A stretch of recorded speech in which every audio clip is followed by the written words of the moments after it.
Hello friends, welcome to my channel Rai astrology. जो लोग मेरे चैनल पर पहली बार आए हैं उनको मैं सजेस्ट करूंगी कि आप लोग मेरे पहले के वीडियोस भी देखें, जिससे कि आपकी कोई भी इंफॉर्मेशन मिस ना हो और आगे की जानकारी भी आपको आसानी से समझ में आए। तो आज का हमारा टॉपिक है, जानिए अपना स्वभाव और लेकर आइए उचित सुधार। तो जैसे कि हम जानते हैं कि हमारे पास 12 राशियां होती हैं, मेष से लेकर मीन तक। और हर व्यक्ति का अपनी ही लग्न राशि होती है, जो कि डिपेंड करती है कि वह व्यक्ति किस दिन, किस समय और किस स्थान पर जन्म लिया है। और हर राशि का अपना ही एक स्वभाव और अपने ही गुण होते हैं। तो जिस जातक की जो भी राशि होती है, वह जातक उस राशि के गुणों और स्वभाव से प्रभावित होता है। यानी कि जो गुण और स्वभाव उस राशि में होते हैं, वही गुण और स्वभाव उस व्यक्ति में पाए जाते हैं। अब आपके दिमाग में यह सवाल आ रहा होगा कि हम अपना या किसी और व्यक्ति का स्वभाव जानकर क्या करेंगे, हमें उससे क्या लाभ मिलेगा।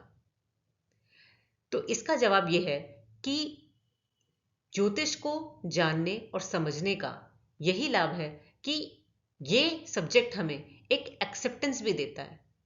जैसे कि अगर हम अपना स्वभाव जान लें तो किस सिचुएशन में हमें किस तरह अपने व्यक्तित्व में सुधार लाना है, यह हम जान सकते हैं।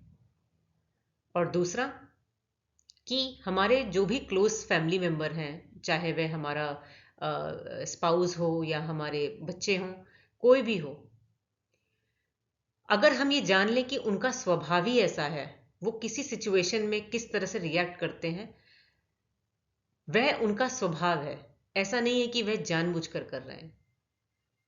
तो ज्योतिष हमें यह सिखाता है कि हमें उनको उसी तरीके से एक्सेप्ट करना है। ठीक है, तो शुरू करते हैं हम आज की जानकारी से। जैसे कि मैंने कहा कि हर राशि का अपना ही एक स्वभाव होता है, लेकिन कुछ कॉमन कैरेक्टरिस्टिक्स हैं जो कि 2 या 4 राशियों में एक जैसी पाई जाती हैं। तो हम उन्हीं के बारे में बात करेंगे। तो सबसे पहले आप क्या करिए कि अगर आपको अपनी बर्थ डिटेल एग्जैक्ट पता है तो आप एस्ट्रोसेज जो सॉफ्टवेयर है, उसे आप ओपन कर सकते हैं। इंटरनेट पर आप डाल सकते हैं एस्ट्रोसेज, और वहां पर आप अपनी बर्थ डिटेल डालकर, यानी कि डेट, टाइम और प्लेस डालकर आप अपनी कुंडली निकाल सकते हैं। तो जैसे कि मैंने ये एग्जाम्पल दिया है, तो कुंडली कुछ इस तरीके से बनेगी। तो इस एग्जाम्पल में ये कुंडली वृश्चिक लग्न की है। लग्न मतलब फर्स्ट हाउस, और यहां पर लिखा है 8 नंबर, यानी कि ये वृश्चिक लग्न की कुंडली है। तो इसी तरीके से आप भी उस सॉफ्टवेयर से निकाल लीजिए, या अगर आपके पास कुंडली अवेलेबल है तो आप जान जाएंगे कि आप किस लग्न के व्यक्ति हैं। तो सबसे पहले बात करते हैं हम चर राशि के बारे में। तो चर राशि यानी कि मूवेबल राशि। तो चर राशि में आती हैं 1, 4, 7, 10, यानी कि मेष, कर्क, तुला और मकर राशि के जो लोग होते हैं उन्हें हम चर राशि बोलते हैं। अब इस राशि या इस लग्न के व्यक्तियों में कुछ कैरेक्टरिस्टिक्स कॉमन होते हैं। जैसे कि इन व्यक्तियों को ट्रैवल का या घूमने का बहुत शौक होता है, और अगर शौक नहीं है या किसी कारणवश वो घूम नहीं पा रहे हैं, तो मैं ये सजेस्ट करूंगी कि उनको अपने रूटीन में थोड़ा सा ट्रैवलिंग लाना चाहिए। अब ट्रैवल का मतलब ये नहीं होता है कि हमेशा कोई आप ट्रेन से या फ्लाइट से ही कहीं जाएंगे, बल्कि अगर आप जॉब भी करते हैं तो अगर आप डेली 40-50 किलोमीटर ट्रैवल कर रहे हैं, जा रहे हैं, आ रहे हैं, तो तब भी आपका ये प्रॉपर्टी सेटिस्फाई हो जाएगी। तो इस लग्न राशि के लोगों को ट्रैवलिंग का बहुत शौक होता है, क्योंकि ये मूवेबल राशि है। दूसरा, इस राशि के जो व्यक्ति होते हैं वह अपनी सोच के लिए काफी फ्लेक्सिबल रहते हैं, मतलब वो किसी सिचुएशन में स्टक नहीं होते। तो जैसी सिचुएशन आती है वह अपने आप को उस तरीके से चेंज कर लेते हैं या अपने डिसीजन को भी चेंज कर लेते हैं एज पर द सिचुएशन। अब आपने कभी देखा होगा कि कुछ बच्चे होते हैं जो बहुत चंचल होते हैं, जो एक जगह नहीं बैठते। तो अगर आप उनकी लग्न देखेंगे तो वो हमेशा चर राशि में पाए जाएंगे। उनका जो लग्न होगा वो हमेशा 1, 4, 7 या 10 में होगा। अब बात करते हैं स्थिर राशि की। स्थिर राशियां कौन सी हैं? 2, 5, 8 और 11, यानी कि वृषभ, सिंह, वृश्चिक और कुंभ।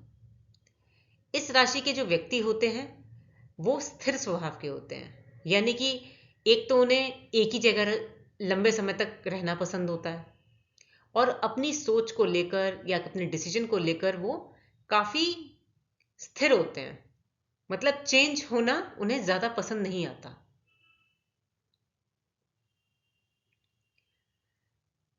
अब बात करते हैं द्विराशि, यानी कि द्विराशियां कौन कौन सी हैं? 3, 6, 9, 12, यानी कि मिथुन, कन्या, धनु और मीन। तो इन लग्न राशि की लोगों में दोनों तरीके के प्रॉपर्टीज पाए जाते हैं, चर राशि के भी और स्थिर राशि के भी। लेकिन अगर हमें इसको और डिटेल में देखना है तो आप ये देख सकते हैं कि अगर 3, 6, 9, 12 जो लग्न में जो ग्रह है, अगर उसकी डिग्री 0 से 15 तक है तो उसके अंदर स्थिर राशि के कैरेक्टरिस्टिक्स ज्यादा पाए जाएंगे, और 15 डिग्री से ऊपर के हैं तो मूवेबल राशि यानी कि चर राशि के गुण ज्यादा पाए जाएंगे। अब मैं ये भी बोलूंगी कि लग्न के साथ आप सूर्य की स्थिति भी देखिए अपनी कुंडली में और चंद्र की भी, क्योंकि सूर्य है हमारा आत्मा का कारक और चंद्र है हमारे मन का कारक। तो लग्न, सूर्य और चंद्र, इन तीनों ग्रहों की स्थिति आप अपनी कुंडली में देखिए और ये देखिए कि वो किस राशि के साथ एसोसिएटेड है। जैसे कि यहां पर जो लग्न है वो 8 है, सूर्य 6 है और चंद्र 11 है। तो 8 और 11 ये दोनों स्थिर राशियां हैं, और जो सूर्य है वह द्विराशि में है, जिसको हम फर्दर ये देख सकते हैं कि सूर्य की डिग्री क्या है और वो स्थिर में है कि मूवेबल या चर राशि में है। तो हम ये कह सकते हैं कि इस व्यक्ति के अंदर स्थिर राशि के प्रॉपर्टीज ज्यादा हैं। इसी तरह से आप अपनी कुंडली में सारे ग्रहों को देखिए। फॉर एग्जाम्पल, फोर्थ हाउस यानी कि जो हमारा घर, हमारे सुख सुविधा, वाहन वाहन का जो हाउस है, फोर्थ हाउस, जैसे कि यहां पर 11 नंबर लिखा है। इसका मतलब इस व्यक्ति को अपना घर चेंज करने में ज्यादा इंटरेस्टेड नहीं रहता है। ये एक ही समय तक एक ही घर में लंबे समय तक रहता है। ऐसे ही करियर का स्थान देखिए, 10th हाउस, जहां की 5 लिखा है। 5 भी स्थिर राशि है, यानी कि ये व्यक्ति अपनी जॉब में भी बहुत चेंज नहीं करता, एक ही कंपनी में बहुत लंबे समय तक बना रहता है। तो इस तरीके से आप अपने कुंडली का ही एनालिसिस कर सकते हैं या अपने परिवार में किसी की एनालिसिस कर सकते हैं कि उस व्यक्ति का जो स्वभाव है वो कैसा है।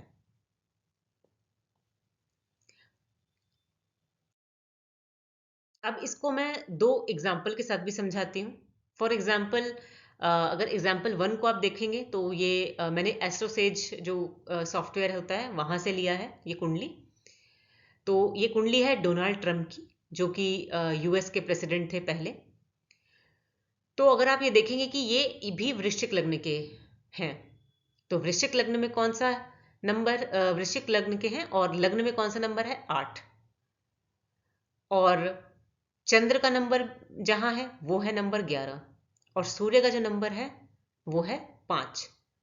तो 8, 5 और 11 ये तीनों स्थिर राशियां हैं। तो आप समझ सकते हैं इस व्यक्ति का स्वभाव, जैसे कि मैंने बताया है अभी। ऐसे ही दूसरा एग्जाम्पल जो है, हमारे नरेंद्र मोदी जी, हमारे प्राइम मिनिस्टर, ये भी वृश्चिक लग्न के हैं। अगर आप इनका कुंडली देखें तो लग्न में 8 नंबर है और चंद्र भी 8 नंबर में है और सूर्य 6 में है। 6 मतलब द्विराशि। लेकिन लग्न 8 नंबर और चंद्र भी 8 नंबर, यानी कि स्थिर राशि। तो इनके अंदर भी स्थिर राशि के जो प्रभाव हैं वो ज्यादा पाए जाएंगे। तो इस तरीके से आप अपने या अपने परिवार के कुंडली की एनालिसिस कर सकते हैं और जान सकते हैं कि उनका स्वभाव या आपका स्वभाव कैसा है और अगर उसमें कोई चेंज लाने की जरूरत है अकॉर्डिंग टू द सिचुएशन।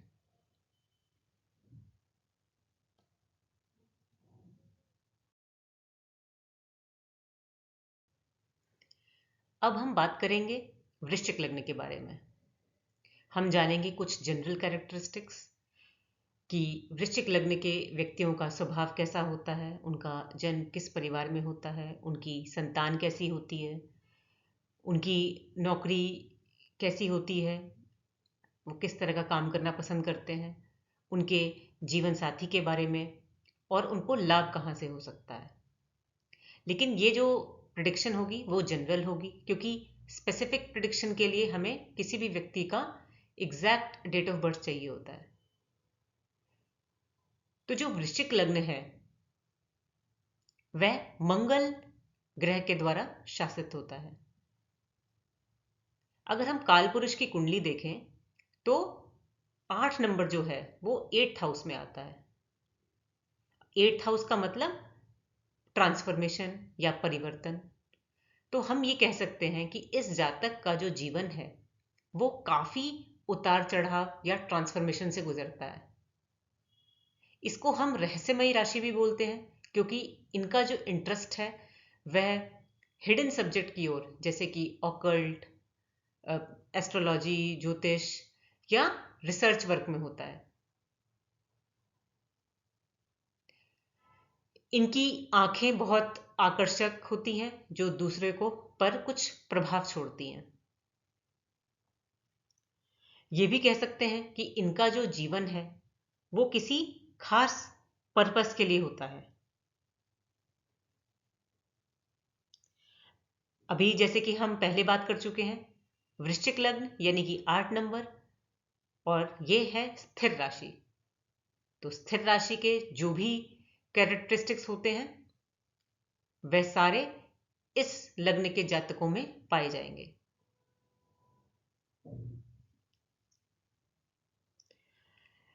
अब हम बात करें इनके परिवार की, तो इनका जन्म एक पढ़े लिखे परिवार में होता है। इनके पिता या पूर्वज स्कॉलर्स या जिनके पास अच्छी शिक्षा हो वहां होता है। इनके संस्कार काफी अच्छे होते हैं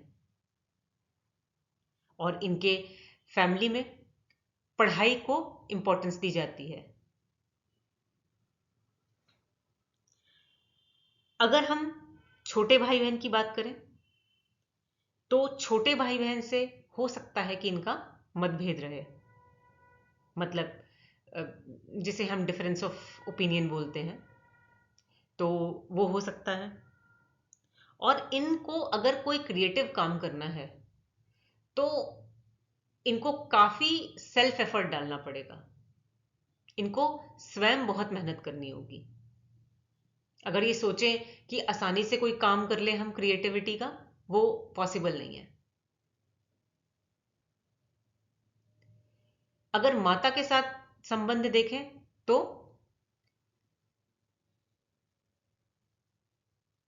ये बोल सकते हैं कि माता का जो स्वास्थ्य है वो थोड़ा खराब रहता है। हो सकता है उनको हड्डी मतलब बोन्स रिलेटेड कोई प्रॉब्लम हो। संतान इनकी बहुत संस्कारी होगी, आज्ञाकारी होगी और उन्हें भी पढ़ाई लिखाई में बहुत इंटरेस्ट होगा। और ये भी बोल सकते हैं कि हो सकता है कि वो कोई ऐसा प्रोफेशन चुने जो कि अ, उनके स्वयं के फादर या फोर फादर्स ने किया हो। अब जॉब कैसी रहेगी? सबसे पहले तो जॉब यानी कि कोई भी सर्विसेज प्रोवाइड करने में ये इंटरेस्टेड होंगे,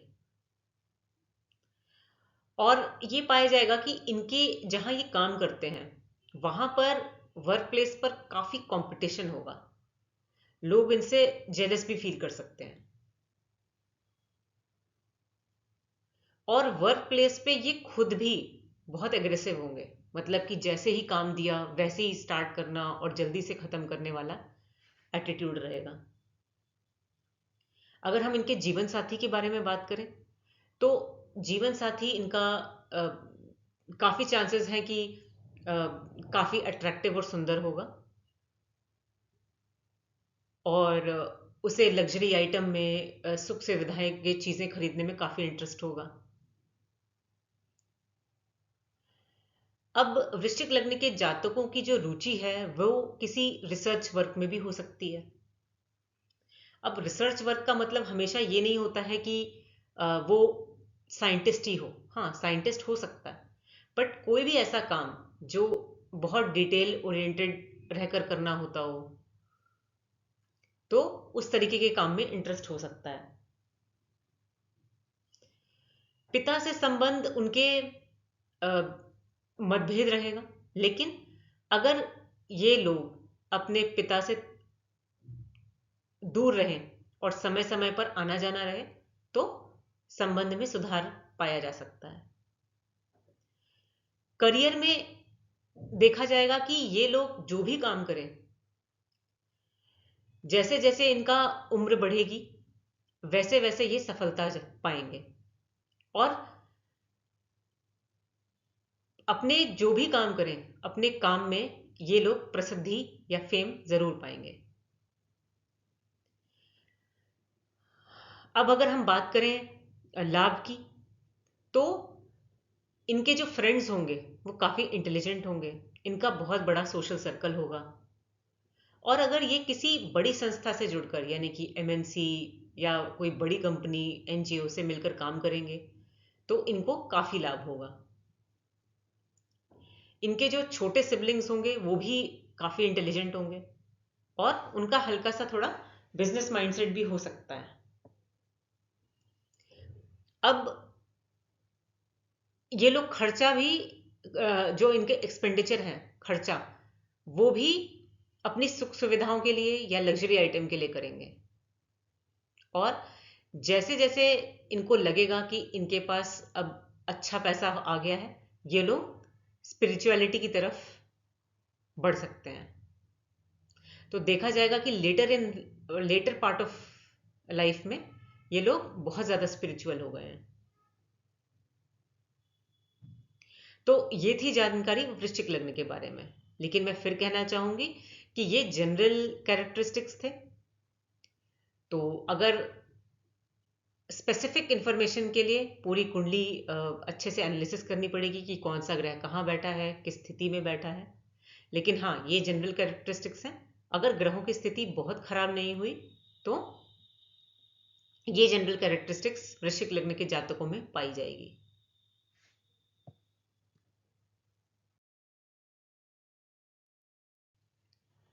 अब हम जानेंगे कन्या लग्न के बारे में। तो कन्या लग्न के बारे में भी हम जानेंगे उनका स्वभाव, उनके जन्म किस परिवार में हुआ, उनकी संतान के बारे में, उनकी नौकरी के बारे में, जीवन साथी के बारे में, और उन्हें लाभ कहां से हो सकता है। तो जैसे कि आप स्क्रीन पर देख सकते हैं, कन्या लग्न का मतलब लग्न में 6 नंबर। तो जो कन्या लग्न है वो शासित है बुध के द्वारा। तो ऐसे जातक जो हैं वो हमेशा अपनी उम्र से कम दिखते हैं, वो हमेशा यंग दिखते हैं। इनका जो माइंडसेट होता है वो थोड़ा बिजनेस माइंडसेट होता है। तो ये लोग हमेशा अपने आप को आगे रखते हैं और दूसरे के बारे में बाद में सोचते हैं। ये लोग सबसे पहले अपने आप को सिक्योर करते हैं। ठीक है। अच्छा, अब काल पुरुष की कुंडली के हिसाब से देखें हम, तो जो 6 नंबर है वो 6th हाउस में है। तो इनका जो जीवन है वो काफी संघर्षपूर्ण है, हो सकता है। और संघर्ष इसलिए भी हो सकता है कि ये लोग किसी ऐसे प्रोफेशन से जुड़े हों जहां रोज डेली बेसिस पे इन्हें किसी ना किसी संघर्ष से जूझना पड़ता है। जैसे कि ये हो सकता है कि ये लॉयर हों, किसी हॉस्पिटल में काम करते हों, तो इनको डेली बेसिस पे किसी ना किसी संघर्ष से जूझना पड़ता है। इनका जन्म किसी ऐसे परिवार में होगा जहां गुरु हो सकते हैं, वैद्य हो सकते हैं, और इनके जन्म के बाद सुख सुविधाओं की चीजें जो हैं इनके घर में, वह बढ़ेंगी धीरे धीरे करके। अगर छोटे सिबलिंग्स के साथ जो इनके रिलेशन है वो अच्छे नहीं रहते, और